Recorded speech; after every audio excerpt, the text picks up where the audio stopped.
नमस्कार, यो एभिन्यूज खबरको संकेत हो।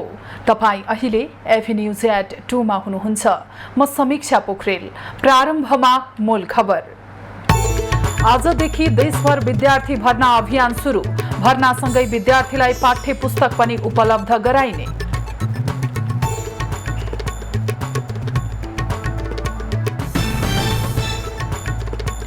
रौतहटको गढीमाईमा भएको गोलीकाण्डमा संलग्न 16 जना पक्राउ। दोषीलाई कारबाहीको माग गर्दै आफन्तद्वारा सब बुझ्न अस्वीकार। उद्योग वाणिज्य महासंघमा साना व्यवसायको पनि प्रतिनिधित्व बढाउने अध्यक्ष ढकालको भनाई। लगानीको वातावरण बनाउन पहल गर्ने प्रतिबद्धता। सुडानमा सेना र अर्धसैनिक बलबीच जारी संघर्षमा परि कम्तीमा 56 जनाको मृत्यु, 600 भन्दा बढी घाइते।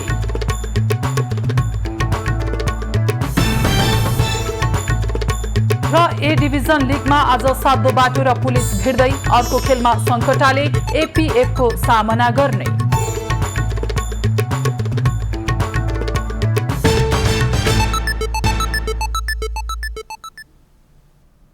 अब खबरको सिलसिला प्रारम्भ गरौं विद्यार्थी भर्ना अभियान सम्बन्धी प्रसंगबाट। सरकारले आजदेखि देशभर विद्यार्थी भर्ना अभियान सुरु गरेको छ। समयमै भर्ना, समयमै ज्ञान, गुणस्तरीय शिक्षा सबैको अभियान भन्ने नाराका साथ विद्यार्थी भर्ना अभियान सुरु भएको हो। भर्ना अभियान वैशाख 15 गतेसम्म सञ्चालन हुनेछ। यसपटक विद्यार्थीलाई भर्ना भएकै दिन नयाँ पाठ्यपुस्तक दिने पनि शिक्षा विज्ञान तथा प्रविधि मन्त्रालयले जनाएको छ। कक्षा 1 देखि 5 का पाठ्यपुस्तक छपाईको जिम्मा निजी क्षेत्रले र कक्षा 6 देखि 10 का पाठ्यपुस्तक जनक शिक्षा सामग्री केन्द्रले छापेका हुन्। केन्द्रले 1 करोड 50 लाख थान पाठ्यपुस्तक छापेको जनाएको छ। निजी मुद्रणले कक्षा 1 देखि 5 का 1 करोड 18 लाख थान पाठ्यपुस्तक छापेका छन्। यस वर्ष कक्षा 5, 8 र 10 का नयाँ पाठ्यक्रम अनुसारका पाठ्यपुस्तक वितरण गरिँदैछ। नेपाली कांग्रेसबाट नारायण प्रकाश एनपी साउथ परराष्ट्र मन्त्री बन्ने भएका छन्। उनले आज 3 बजे शपथ लिने पार्टी सभापति शेरबहादुर देउवाको सचिवालयले जनाएको छ। सभापति देउवा समूहबाट साउथ परराष्ट्र मन्त्री बन्ने भएका हुन्। अहिले प्रधानमन्त्री दाहालले परराष्ट्र सहित 6 मन्त्रालयको पनि जिम्मेवारी सम्हालेका छन्। गत पुस 10 गते प्रधानमन्त्री बनेका दाहालले 17 चैतमा 7औं पटक मन्त्री परिषद विस्तार गरेका थिए। प्रधानमन्त्री पुष्पकमल दाहालको भारत भ्रमणलाई ध्यानमा राख्दै साउथलाई परराष्ट्र मन्त्री नियुक्त गर्न लागिएको छ। कांग्रेसको भागका अन्य 4 मन्त्रीको शपथ ग्रहण भने उपचुनावपछि हुने बताइएको छ। प्रधानमन्त्री दाहाल वैशाख 2 साता भारत जाँदैछन्। प्रमुख 3 दलको बैठक बोलाएर प्रधानमन्त्री पुष्पकमल दाहाल आफै अनुपस्थित भएका छन्। आज एमाले अध्यक्ष केपी शर्मा ओलीको निवास बालकोटमा बिहान 9 बजेका लागि बोलाइएको बैठकमा प्रधानमन्त्री दाहाल सहभागी नभएका हुन्। प्रधानमन्त्री दाहालले 9:30 बजे बैठक बस्न सम्भव नभएको भन्दै जानकारी गराएको एमालेले जनाएको छ। बैठकमा सहभागी हुन सभामुख देवराज घिमिरे लगायतका एमाले नेताहरू बालकोट पुगिसकेका थिए। तर प्रधानमन्त्री दाहाल र कांग्रेस सभापति शेरबहादुर देउवा भने उपस्थित नभएको एमालेले जनाएको छ। एमालेले संसदमा विचाराधीन महत्वपूर्ण विधेयक, संयुक्त समिति निर्माण लगायतका विषयमा शीर्ष नेताहरूबीच छलफल भएर अगाडि बढ्नुपर्ने अवस्था रहेकामा सत्तापक्ष छलफलबाट भागेको एमालेको आरोप छ। यसअघि गत चैत 28 गते सभामुख घिमिरेको पहलमा 3 दलका शीर्ष नेताबीच सभामुख निवास बालुवाटारमा छलफल भएको थियो। सो छलफलमा नेताहरूबीच संक्रमणकालीन न्याय सम्बन्धी विधेयक न्यायपूर्ण र सर्वस्वीकार्य बनाउने समझदारी बनेको थियो। नेताहरूबीच फेरि बैठक बसेर यस सम्बन्धमा संयुक्त समिति र अन्य समितिको नेतृत्व तथा प्रतिनिधित्व सहमतिमा टुङ्गो लगाउने समझदारी भएको थियो। तर त्यसपछि 3 दलको बैठक बस्न सकेको छैन। द्रुत प्रक्रियाबाट सत्य निरूपण र बेपत्ता छानबिन विधेयक अघि बढाउने प्रस्तावमा एमालेले असहमति राख्दै आएको छ। संसदीय समितिमा छलफल गरेर मात्रै उक्त विषयमा सहमति जुटाउन एमालेको अडान छ। रौतहटको गढीमाईमा शनिबार सड़क विस्तारका क्रममा भएको विवादमा गोली चलाउने 16 जना पक्राउ परेका छन्। गोली चलाएको आशंकामा पक्राउ परेका सबैजनालाई नियन्त्रणमा लिएर अनुसन्धान गरिरहेको रौतहट प्रहरीले जनाएको छ। पक्राउ पर्नेहरूमा रामसेवक राय, लालबाबु यादव, दिनेश यादव, मिथिलेश यादव, विनेश यादव, बच्चा गिरी, श्याम यादव, प्रदीप यादव, उमेश यादव लगायतका छन्। घटनापछि सो गाउँका धेरै व्यक्तिले घर छाडेका छन्। गोली चलेको स्थानमा ठूलो संख्यामा प्रहरी परिचालन गरिएको छ। शनिबार दिउँसो झडपका क्रममा चलेको गोली लागेर स्थानीय 50 वर्षीय रामकुमारी राय यादवको मृत्यु भएको थियो।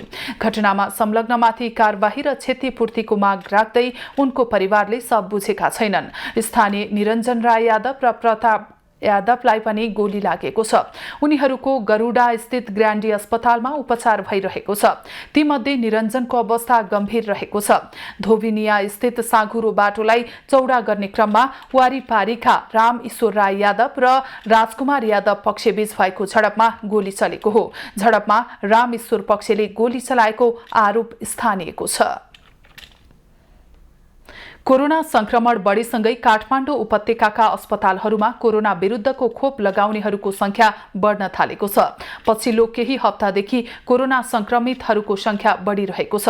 कोरोना संक्रमित बढ्न थालेसँगै अस्पतालमा कोरोना विरुद्धको खोप लगाउनेहरूको उपस्थिति बाक्लिएको हो। केही दिन यता नेपालमा दैनिक 100 को हाराहारीमा संक्रमितहरू बढिरहेका छन्। ओमिक्रोन भेरिएन्टको सब भेरिएन्टले संक्रमण बढेकाले बुस्टर मात्रा नलगाएकाहरूले बेलैमा बुस्टर लगाउन स्वास्थ्य कर्मीको आग्रह छ।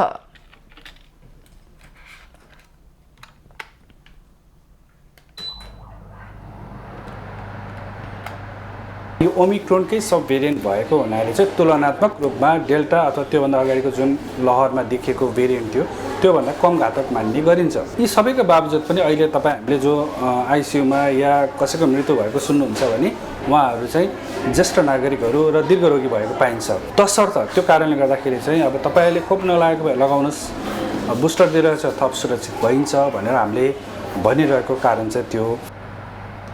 कोरोना संक्रमण बढेसँगै अहिले काठमाडौँको शुक्रराज अस्पतालमा पनि कोरोना संक्रमितको संख्या बढ्दै गएको छ।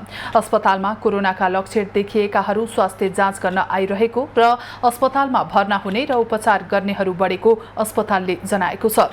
नेपालमा अहिले 9 वटा सब भेरिएन्टहरू फेला परेको र जसमा आधा भन्दा धेरै नयाँ प्रजातिका छन्। नयाँ भेरिएन्ट मध्ये पनि XBB.1.16 समुदायमा बढी संक्रमण फैलाउने किसिमको रहेको छ। यो सब भेरिएन्टले नेपालमा पछिल्लो समय 42% संक्रमण फैलाइरहेको छ। नेपाल उद्योग वाणिज्य महासंघका नवनिर्वाचित अध्यक्ष चन्द्र ढकालले उद्योग वाणिज्य महासंघमा साना व्यवसायीहरूको प्रतिनिधित्व बढाउने गरी काम गर्ने बताएका छन्। आइतबार अध्यक्षको पदभार सम्हाल्दै ढकालले सानो व्यवसायीले पनि महासंघको नेतृत्व गर्न सक्छ भन्ने उदाहरण आफै भएको बताउँदै इमानदारीताका साथ काम गर्दै गए साना व्यवसायी पनि महासंघको नेतृत्वमा पुग्न सक्ने बताए।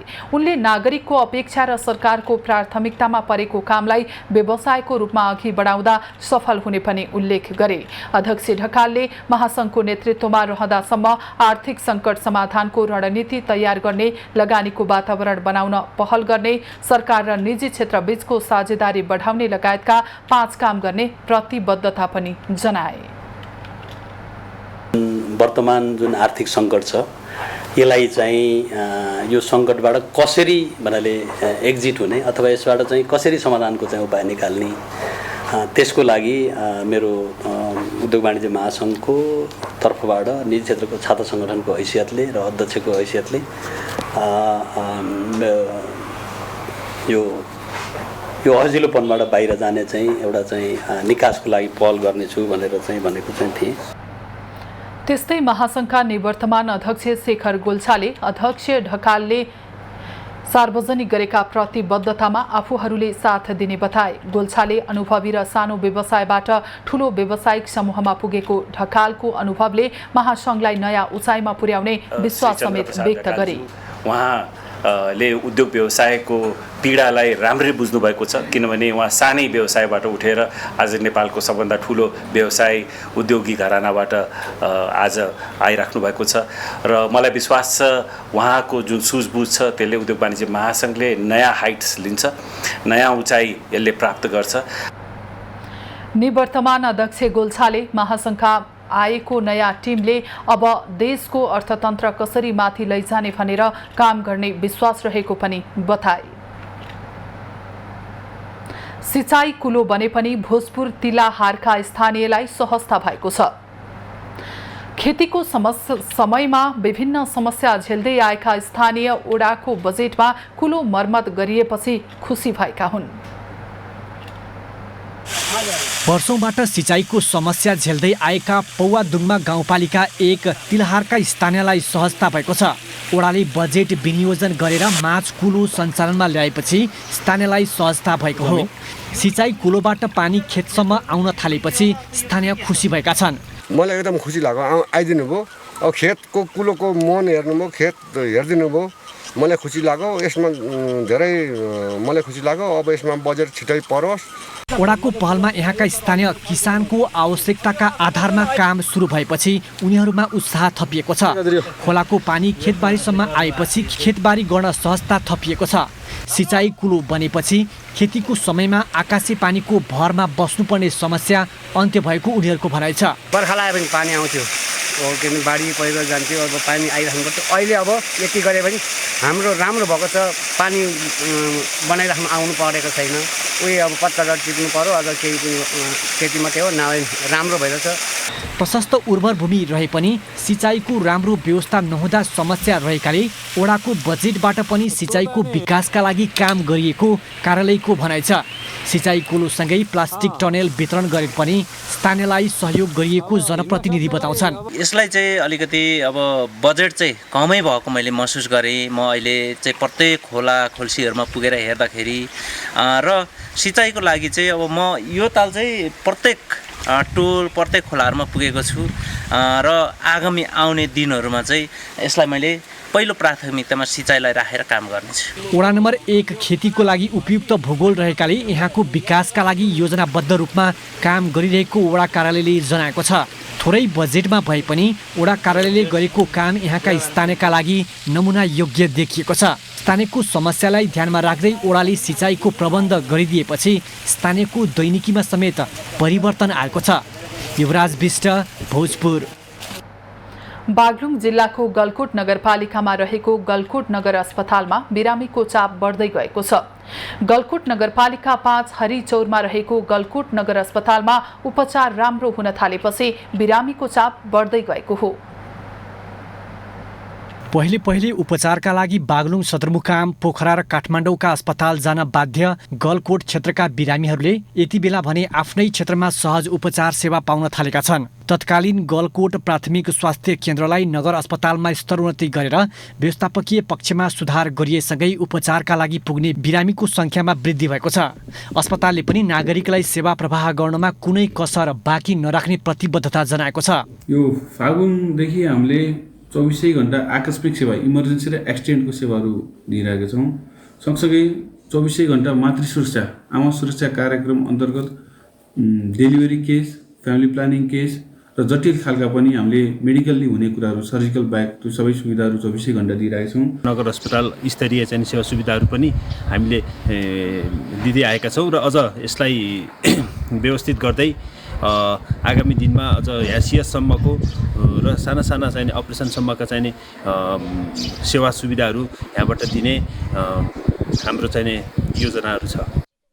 अस्पतालमा स्वास्थ्य उपचार र औषधिका लागि 70% स्वास्थ्य बिमामा आबद्ध बिरामी आउने गरेका छन्।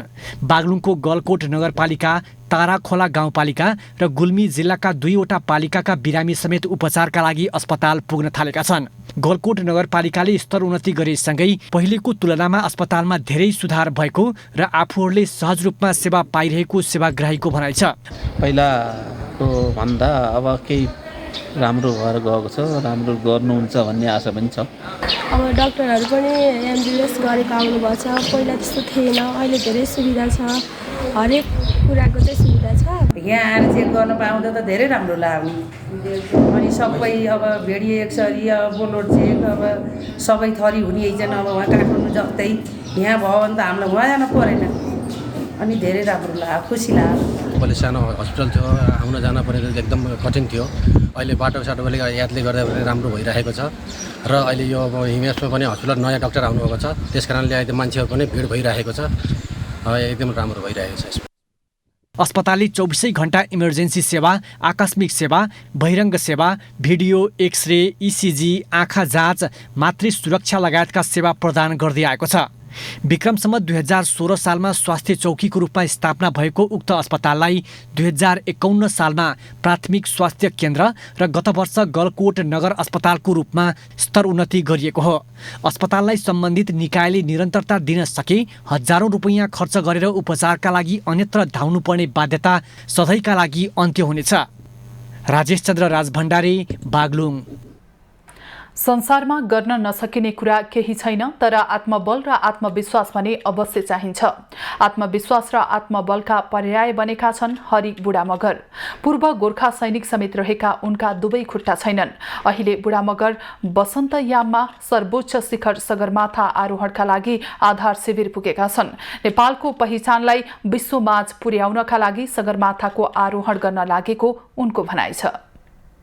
अलिकति मात्र मैले सानो प्रेरणा दिन पाएँ भने पनि मेरो लागि ठुलो एउटा उपलब्धि हुनेछ जस्तो लाग्छ र मैले नेपाल र संसारलाई चाहिँ मेरो थ्रु चाहिँ म सर्भिस दिन चाहन्छु। सो मेरो मेन उद्देश्य नै त्यो हो।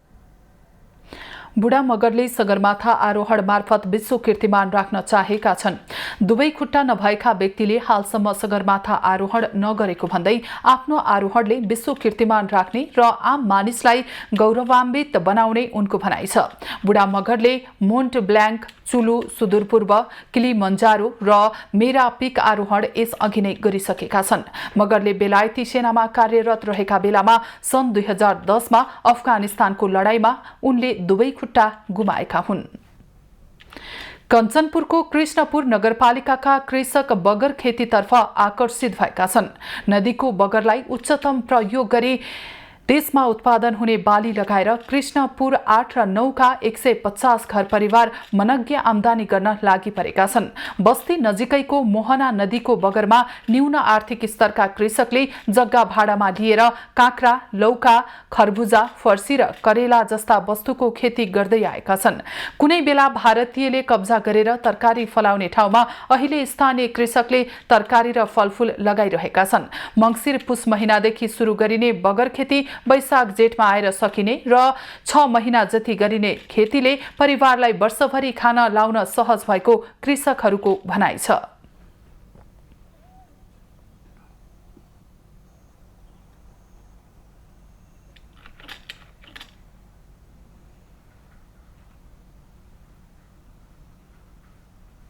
अहिले नगरपालिकाले गरेको चाहिँ हामीलाई बिउ बिजन दिएको छ र बिसादी चाहिँ दिएन। बिउ बिजन पाइए, त्यो बिउ बिजन पाएर हामी बगरमा बगर खेती गरिरहेछौँ। छोटो समयमा राम्रो आमदानी हुने भएपछि बगरमा खेती गर्ने किसानको संख्या बढ्दै गएको छ। बगरमा उत्पादन राम्रो भए पनि भण्डारणमा समस्या देखिएपछि कृष्णपुर नगरपालिकाले चिस्यान केन्द्र निर्माण कार्य अघि बढाएको छ। खबरको सिलसिला अझै जारी छ, हामीसँगै रहनुहोला। अब बाँकी खबर। भक्तपुरमा बिस्का जात्रा अन्तर्गत मध्यपुर थिमीको बोडीमा जिब्रो छेड्ने जात्रा मनाइएको छ। यस वर्ष पहिलो पटक 27 वर्षीय सुजन बाग श्रेष्ठले जिब्रो छेडेका छन्। सुजन 9 पटक जिब्रो छेडेर जात्रालाई निरन्तरता दिँदै आएका स्थानीय बुद्ध कृष्ण बाग श्रेष्ठका कान्छा छोरा हुन्। भक्तपुरको ऐतिहासिक एवं प्रसिद्ध बिस्का जात्रा अन्तर्गत प्रत्येक वर्ष वैशाख 2 मा जिब्रो छेड्ने जात्रा मनाउने गरिन्छ।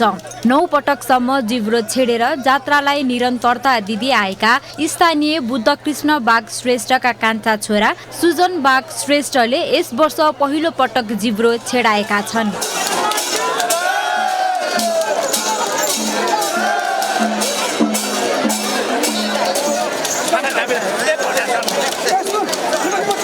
जिब्रो छेड्ने व्यक्तिले 3 दिन अघिदेखि केही नखाई व्रत बस्ने गर्दछन्। व्रत बसेदेखि जिब्रो नछेडेसम्म सुत्न समेत नहुने र जिब्रो छेड्दा पीडा नहोस् भनेर 7 दिन अघिदेखि नै नुन समेत नखाने गरिन्छ।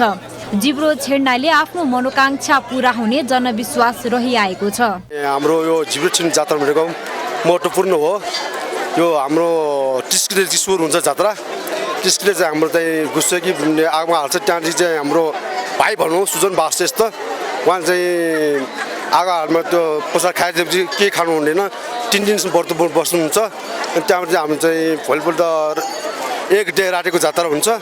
रातिको जात्रा हुनसार हाम्रो 2 डे बिहानदेखि चाहिँ जात्रा सुरु गरेर जिब्रो छेड्ने जात्रा सुरु हुन्छ। जिब्रो छेड्ने जात्रालाई सहकालको देउताको रूपमा मान्ने गरिन्छ। रोग व्याधि नलागोस्, बाली नाली सप्रियोस्, खडेरी नपरोस् र सबै जनताले सुख पाउन् भन्ने प्रार्थना गर्दै सहकालका देउताको प्रार्थना गर्ने प्रचलन रहेको छ। 1 महिना अगाडिदेखि तयार पारेर तेलमा डुबाएर राखेको फलामको 10 इन्च लामो सुइरो जिब्रोमा छेड्ने गरिन्छ। त्यसपछि जिब्रो छेड्ने व्यक्तिले महादीप बोकेर 1 घण्टा नगर परिक्रमा गरेर बोडेको महालक्ष्मी मन्दिरमा पुगेर सुइरो झिकेपछि जात्राको समापन हुने गर्दछ। हाम्रो नेवारको भाषाले चाहिँ दाँपेर राख्नुपर्छ भन्छ क्या। त्यो यिनीहरूले बाजा बनाउनेले घर ल्याएर पाहुना गर्नुपर्छ। यिनीहरूलाई चियासा पान गर्नुपर्छ। उहाँ सकेपछि फेरि त्यो त्यो कसैले बजाउनेले त्यसले पनि अलिअलि चियापान गर्नुपर्छ। अनि उहाँहरूले पनि सबै बसेर चाहिँ चियापान दिनुपर्छ। बिस्केट जात्राको अन्तिम दिन वैशाख 5 गतेका दिन भैरवनाथ र भद्रकालीको रथ तानेर जात्रा समापन हुने गर्दछ। यस दिन बिस्केट जात्राको पहिलो दिन जस्तै भैरवनाथ र भद्रकालीको रथ तान्ने प्रचलन रहेको छ। काभ्रेमा पनि बिस्का जात्रा धुमधामका साथ मनाइएको छ। धुलीखेल 5 श्रीखण्डपुरका बासिन्दाले काठले बनाएको भैरवनाथको रथ यात्रासँगै लिङ्गो जात्रा गरेर बिस्का मनाएका हुन्। उपत्यकामा जस्तै काभ्रेमा पनि 300 वर्षभन्दा बढ्ता समयसम्म राष्ट्रिय पर्वकै रूपमा बिस्का मनाइने गरेको स्थानीय बताउँछन्।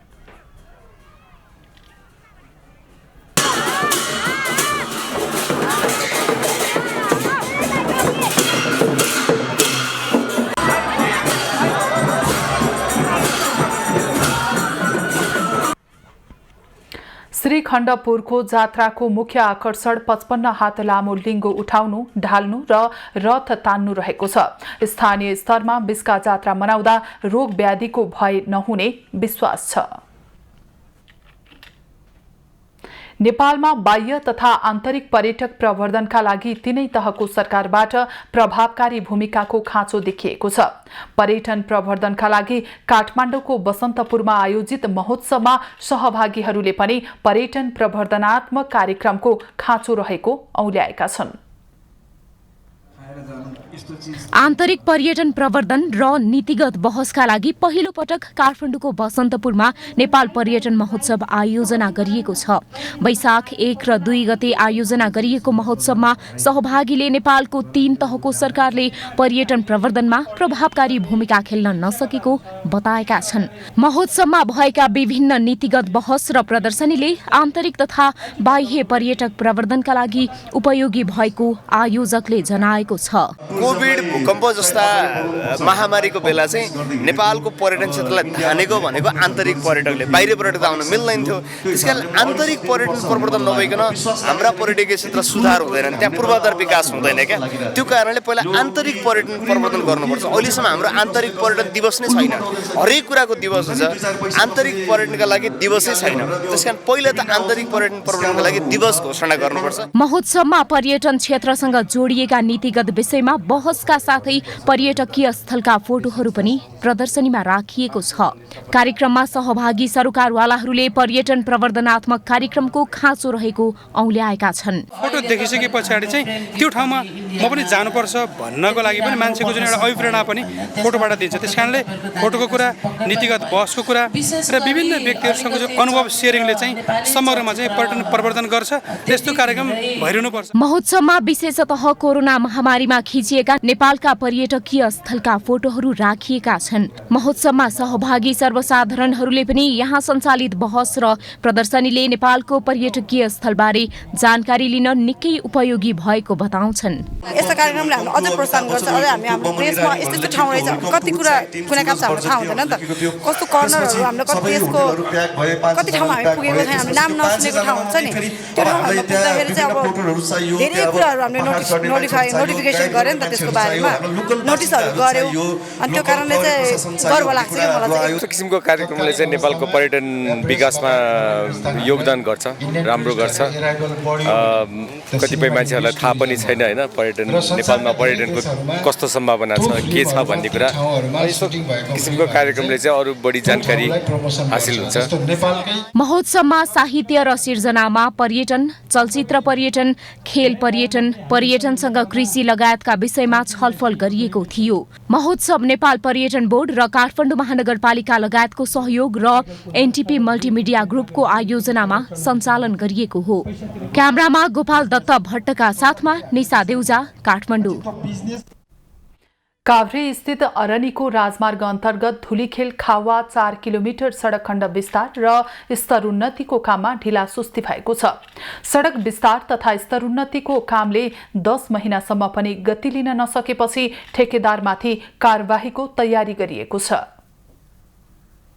अरनीको राजमार्ग अन्तर्गतको धुलीखेल खामा खण्डको 4 किलोमिटर सडक विस्तारको काममा ढिलाइ भएपछि डिभिजन कार्यालय भक्तपुरले कारबाहीको तयारी गरेको छ। पटक पटक लिखित र मौखिक रूपमा तागेदा गर्दा पनि ठेकेदार सम्पर्कमा नआएपछि डिभिजन सडक कार्यालय भक्तपुरले कारबाहीको तयारी गरेको हो। 7 दिनभित्र चित्त बुझ्दो गरी काम अघि नबढाए सम्झौता रद्द गर्नेदेखि कालो सूचीमा राख्नेसम्मको कारबाही गर्ने कार्यालयको तयारी छ। त्यसपछि कार्तिकपछि फेरि चाहिँ अब हाम्रो चुनाव आयो, के भयो गणना सबै कुराले हाम्रो अरूमा ल्यायो।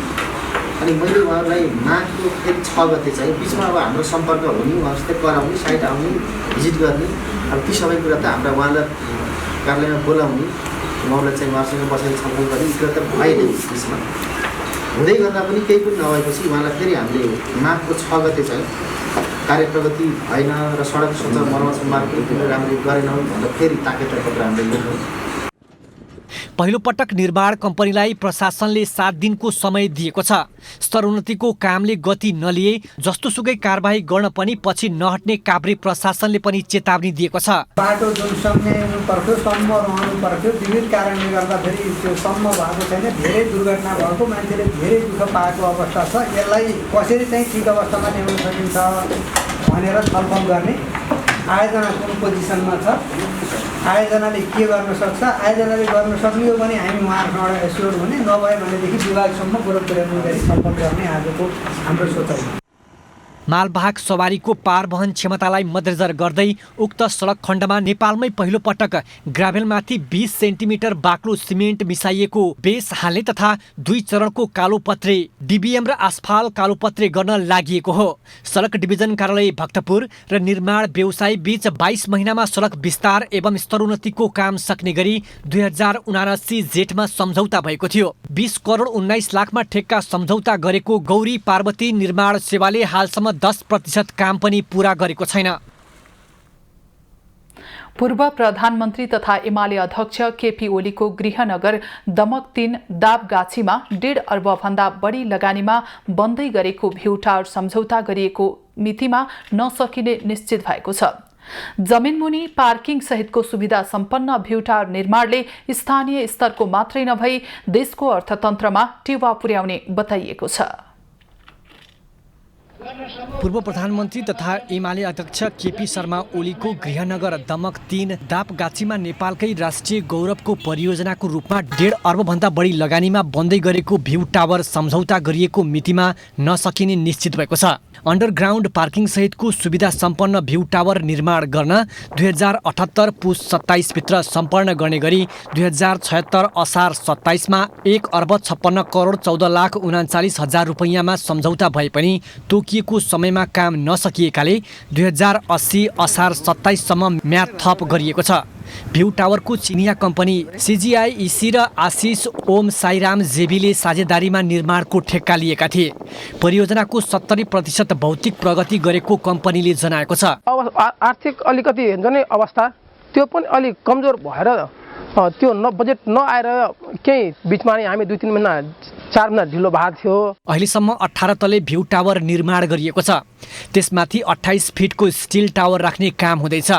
व्यावसायिक कम्प्लेक्स सहितको निर्माणाधीन भ्यू टावरले स्थानीय क्षेत्रको मात्र नभई देशको अर्थतन्त्रमा नै सहयोग पुग्ने अपेक्षा स्थानीय सरकारले लिएको छ। पर्यटकीय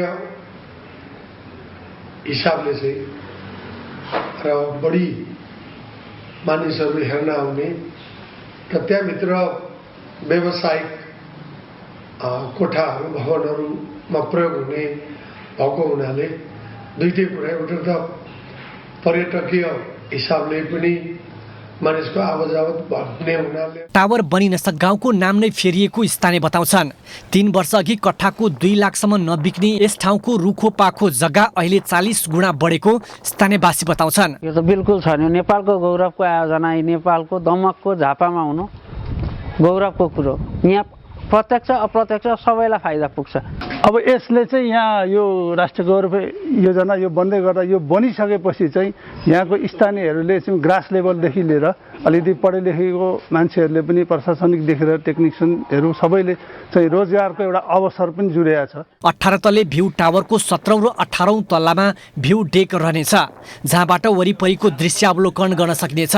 बेसमेन्ट पार्किङ सहित भवनको भुइँतलामा कमल हल, 10औं तलामा कर्पोरेट अफिस तथा व्यावसायिक पसल, 11 देखि 14 तलामा सेमिनार तथा प्रदर्शनी हल, सिनेमा हल लगायतका रहनेछन्। त्यस्तै 15औं र 16औं तलामा रेस्टुरेन्ट तथा क्याफे रहने जनाइएको छ। भूकम्प, चट्याङ र आगलागी प्रतिरोधी प्रविधि प्रयोग गरेर निर्माण गरिएको हुँदा यो भ्यू टावर सबै जोखिमका दृष्टिले सुरक्षित र अत्याधुनिक रहेको दाबी गरिएको छ। यो भ्यू टावर समयमै निर्माण सकिए यसबाट हजारौं नागरिक सहित व्यवसायी तथा उद्योगीहरूले पनि लाभ लिने अपेक्षा गरिएको छ। एबी न्यूज खबरका लागि सन्तोष नेउपाने, झापा। भोजपुरको पौवाधुङमा गाउँपालिकाले 300 बढी कृषकलाई कृषि उपकरण वितरण गरेको छ। गाउँपालिकालाई कृषिमा आत्मनिर्भर बनाउने लक्ष्यले कृषकलाई प्रोत्साहनको कार्यक्रम सञ्चालन गरेको हो। भोजपुरको पौवाधुङमा गाउँपालिकाले यहाँका 300 बढी कृषकलाई आवश्यक कृषि सामग्री वितरण गरेको छ। आधुनिक कृषिमा जोड दिँदै आएको गाउँपालिकाले कृषकको आय आर्जनमा वृद्धि गर्ने लक्ष्यले गाउँपालिकाले कृषि सामग्री वितरण गरेको हो। गाउँपालिकाले कृषि सामग्री वितरण गरेसँगै कृषकहरू उत्साहित बनेका छन्। कृषिमा आपदा भएर अहिले देशको स्थिति यस्तो गम्भीर भएकोले गर्दाखेरि अहिले उहाँले कृषिमा लगानी लगाउन हामी कृषकलाई हौसला दिनु र यस्तो राम्रो सामग्री के अरे उपकरण दिनु भनेको यो गाउँपालिका गरेर अचित उत्तम कार्य जस्तो मलाई लाग्छ। यसमा त सर गत साल पनि हामीले पाएको थियौँ, धेरै अब लगानी पनि गर्यो होइन, त्यसमा पनि राम्रै आमदामी पनि भयो। अब अहिले पनि त्योभन्दा बढी गर्ने पुरा इच्छा छ। कृषकलाई लागत साझेदारीमा 1,48,000 बराबरको 36 थान प्लास्टिकको टनेल, 2,60,000 बराबरको 60 थान इलेक्ट्रोनिक स्पेयर र 10 लाख बराबरको 250 थान मल्चिङ प्लास्टिक वितरण गरिएको हो। यो सँगै गाउँपालिकाले कृषकलाई विभिन्न समयमा बिउ बिसातीसँगै आवश्यक प्राविधिक सहयोग समेत गर्दै आएको छ। कृषि क्षेत्रलाई चाहिँ विशेष गरी अहिले चाहिँ हाम्रो सानो एरिया भएकोले पकेट कार्यक्रमहरू अगाडि बढिरहेका छन्। हाम्रो किवी पकेट लगभग हामी सफलता नै भन्नुपर्छ त्यसलाई, किनभने अब फल पनि दिन थालिसकेको छ। पछिल्लो 3 वर्षमा गरेको लगानी अहिले चाहिँ कृषकले पाउन थाल्नु भएको छ। त्यस्तै हाम्रो अलैँचीको पकेट कार्यक्रम पनि निरन्तरता नै छ। हामीले झन्डै 54,000 भन्दा माथि अलैँचीका बिरुवाहरू चाहिँ रोप्न पनि सफल भयौँ अघिल्लो आर्थिक वर्षमा, र त्यसको निरन्तरता कार्यक्रम पनि अहिले चल्दैछ। गाउँपालिकाले यहाँको भूगोल अनुसारको खेतीमा जोड दिएर कृषकलाई आवश्यक सहयोग गरिरहेको जनाएको छ। गाउँपालिकालाई कृषिमा नमुना बनाएर यहाँको उत्पादनलाई बाह्य बजारसम्म पुर्याउने लक्ष्यका साथ काम भइरहेको गाउँपालिकाको भनाइ छ। कृषकलाई प्रोत्साहन गरेर यहाँ व्यावसायिक खेतीमा जोड दिएको गाउँपालिकाले जनाएको छ। खाना नपाएर अनिकाल लागेर नमरुन् भन्नको निम्ति यो कार्यक्रमहरू ल्याइएको छ र भावी दिनहरूमा यो कार्यक्रम अब पकेटको रूपमा विकास गर्ने र नागरिकहरूलाई कृषकहरूलाई त्यहाँभित्र लामबद्ध गराउने र अन्य गाउँपालिका र नगरपालिका ठुला बजारहरूमा निर्यात समेत गर्ने हाम्रो लक्ष्य रहेको छ। गाउँपालिकाले कृषकसँगको लागत साझेदारीमा 50%मा अनुदानमा प्लास्टिक टनेल, इलेक्ट्रोनिक स्पेयर र मल्चिङ प्लास्टिक वितरण गरेको हो। वितरण गरिएको सामग्रीले कृषकलाई व्यावसायिक कृषिमा लाग्न टेवा पुग्ने गाउँपालिकाको कृषि शाखाले जनाएको छ। यसको उद्देश्य भनेकै हामी व्यावसायिक कृषितर्फ अगाडि बढ्नु हो र यसको उत्पादन वृद्धि गरी हाम्रो यस पगोदमा गाउँपालिकालाई आत्मनिर्भर गराउने हाम्रो लक्ष्य हो र यस कार्यक्रममा चाहिँ हाल अहिले 300 रोल मल्चिङ, 26 टनेल र 60 स्प्रेयरहरू वितरण भइरहेको छ। पौवादुङमा गाउँपालिकाले कृषकलाई प्रोत्साहन गर्न गरिरहेको काम प्रशंसा योग्य रहेको स्थानीयको भनाइ छ। उत्पादन भएको वस्तुलाई बजारीकरणमा ध्यान दिए अझै राम्रो हुने किसानको भनाइ छ। यस्ता कार्यक्रमले कृषकको आय स्तरमा समेत सुधार आउने यसका जानकारहरूले बताएका छन्। युवराज विष्ट, भोजपुर। झापाको दमक स्थित बेलडाँगी शिविरमा रहेका भुटानी शरणार्थीलाई रोजीरोटी जुटाउन समस्या भएपछि दैनिकी कष्टकर बनेको छ। दात्री निकायले उपलब्ध गराउँदै आएको खाद्यान्न र लत्ता कपडा लगायतका आवश्यक सामग्री दिन छाडेपछि उनीहरूको दैनिकी थप कष्टकर बनेको हो। झापाको दमक स्थित बेलडाङ्गी शिविरमा रहेको भुटानी शरणार्थीलाई रोजीरोटी जुटाउन समस्या भएपछि दैनिकी कष्टकर बनेको छ। भुटानी शरणार्थी तेस्रो मुलुक गएपछि हाल विश्व खाद्य कार्यक्रमले राशन वितरण रोकेको छ। तर शिविरमा रहेका विभिन्न कारणले तेस्रो देश जान नपाएका शरणार्थीलाई भने समस्या भएको छ।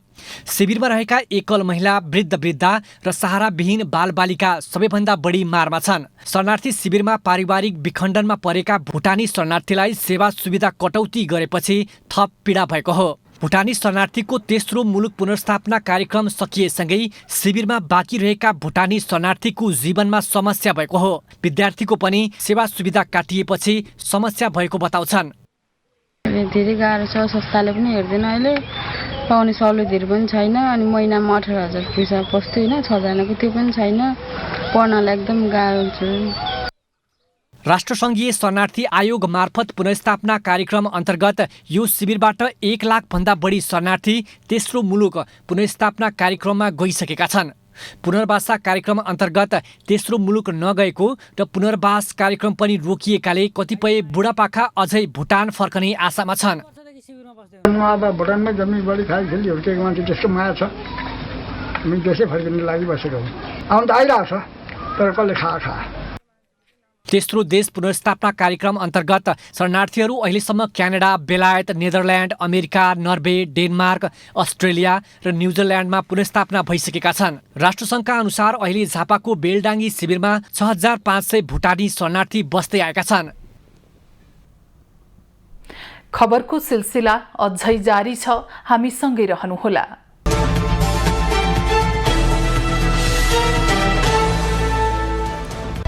सेती प्रादेशिक अस्पताल धनगढीमा आइसियूमा उपचाररत कञ्चनपुरकी कोरोना भाइरस संक्रमित 73 वर्षीय एक महिलाको मृत्यु भएको छ।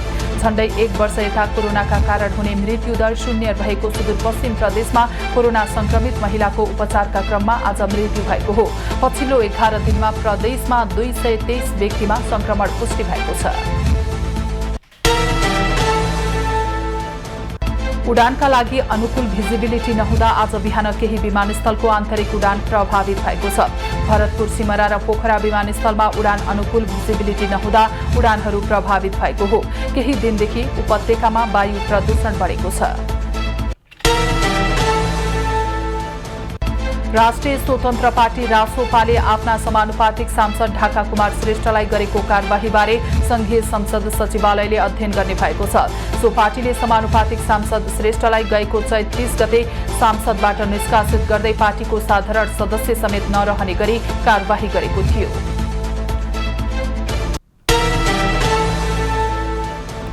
नयाँ शैक्षिक सत्र सुरु भइसक्दा पनि जाउलाखेल स्थित सेन्ट जेभियर्स स्कुलले विद्यार्थी भर्ना प्रक्रिया सुरु गर्न सकेको छैन।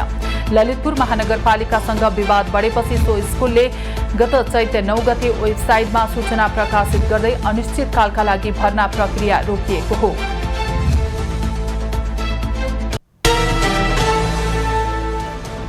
काठमाडौँ उपत्यका वायु प्रदूषणका हिसाबले विश्वका सबैभन्दा प्रदूषित शहरहरूको सूचीमा पहिलो बनेको छ। विश्वका 101 शहरको रियल टाइम प्रदूषण मापन गर्ने आइक्यू एयर नामक संस्थाका अनुसार शनिबार साँझ काठमाडौँ विश्वकै सबैभन्दा प्रदूषित शहर रहेको पाइएको हो। वायु प्रदूषणका हिसाबले काठमाडौँ विश्वकै विषाक्त हावा भएको शहर देखिएको हो।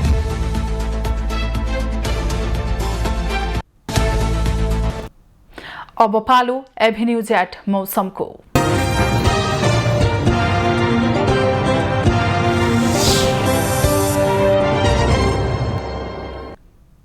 हाल बागमती र गण्डकी प्रदेशमा आंशिकदेखि सामान्य बदली र बाँकी भूभागहरूमा आंशिक बदलीदेखि सामान्यतया सफा अवस्था रहेको छ।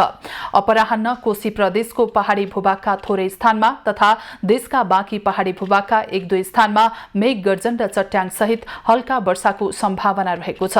साथै तराईका थोरै स्थानहरूमा हावाहुरीको सम्भावना रहेको जल तथा मौसम पूर्वानुमान महाशाखाले जनाएको छ। आज काठमाडौँ उपत्यकाको अधिकतम तापक्रम 30 डिग्री सेल्सियस र न्यूनतम तापक्रम 15 डिग्री सेल्सियस बीच रहने अनुमान गरिएको छ। आज सूर्योदय बिहान 5:38 भयो भने सूर्यास्त साँझ 6:28 हुनेछ। आज देशभरको मौसम कस्तो रहला त हेरौं देशका विभिन्न स्थानको अनुमानित मौसमी अवस्था।